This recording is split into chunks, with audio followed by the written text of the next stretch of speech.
ክርስቶስ ተንሥአ እሙታን በዓቢይ ኃይሊ ወስልጣን አስሮ ለሰይጣን አግዓዞ ለአዳም ሰላም እምይእዜሰ ኮነ ፍስሐ ወሰላም።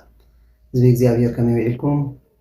አሜን። እቲ ሕያውን ልዑለ ባሕርን ዝኾነ እግዚአብሔር ኣምላኽና ዝኸበረን ዝተመስገነን ይኹን። ከም ፈቓድ እግዚአብሔር ንሎሚ ሒዘልኩም መፅእ ዘለኹ ኣርእስቲ ረቡዕ ሰሙነ ትንሳኤ ኣልዓዛር ዝብል ስያሜ ዘለዋ ብዛዕባ ክንመሃር ኢና። ዝምህር እግዚአብሔር እዩ፣ ዝምዕል እግዚአብሔር እዩ፣ ምክርን ጥበብ ዝገልፅ እግዚአብሔር እዩ።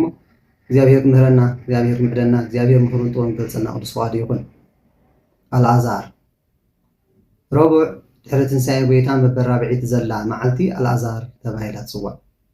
ኣልዓዛር ብቋንቋ ዕብራይስጥ ኤልዓዛር ዝብል ክኸውን ከሎ ኤል ማለት እግዚአብሔር ማለት እዩ። አዛር ማለት ከዓ ረዲእኒ እግዚአብሔር ረዲእኒ ማለት እዩ። ስለዚ ኣልዓዛር ዝብል ስያሜ ክወሃባ ዝኸኣለ ኤልዓዛር ማለት ምዃኑ ንፈልጦ። ኣልዓዛር ዝብል ስያሜ ስለምንታይ ተዋሂብዋ ዝብል ሰብ ኩሉ ይኽእል ይኸውን። ኣልዓዛር ዝብል ስያሜ ዝተዋሃባ ኣልዓዛር እቲ ጎይታ ዝፈትዎ ሓዊ ማርታን ማርያምን ካብ ሞታት ዘተንስኦ እዩ። እዛ መዓልቲ እዚኣ ኣልዓዛር ዝዓረፈሉ ዕለት 17 መጋቢት ነበረ።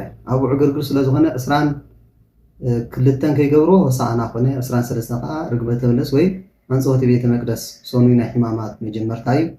ኣይተኸኣለን። ስለዚ ምስ ናይ በዓል ትንሳኤ ተደሪቢ በዓል ካብ ምባል ናብ ረቡዕ ኣበው ኣሰጋጊሮሞ። ረቡዕ ስለምንታይ ተመርፀ እንተተባሃለ ሊቃውንት ምስጢር ምስ ምስጢር ኣተሓሒዞም እዮም ናብዚ ዕለት እዚ ኣምፅዮሞ።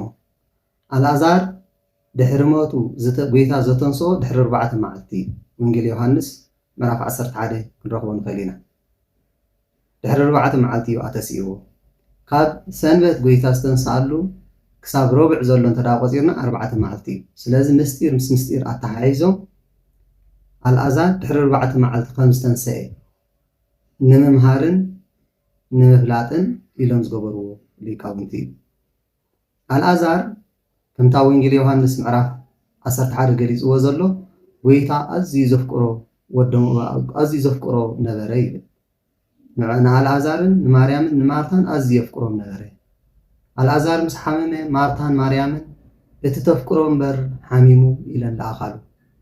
ከምኡ ምስ በልዎ እዚ ሕማም እዚ ንክብሪ ኣምላኽ ወዲ ኣምላኽ ዝኸብረሉ እዩ እምበር ንሞት ኣይኮነን በለ ጎይታ።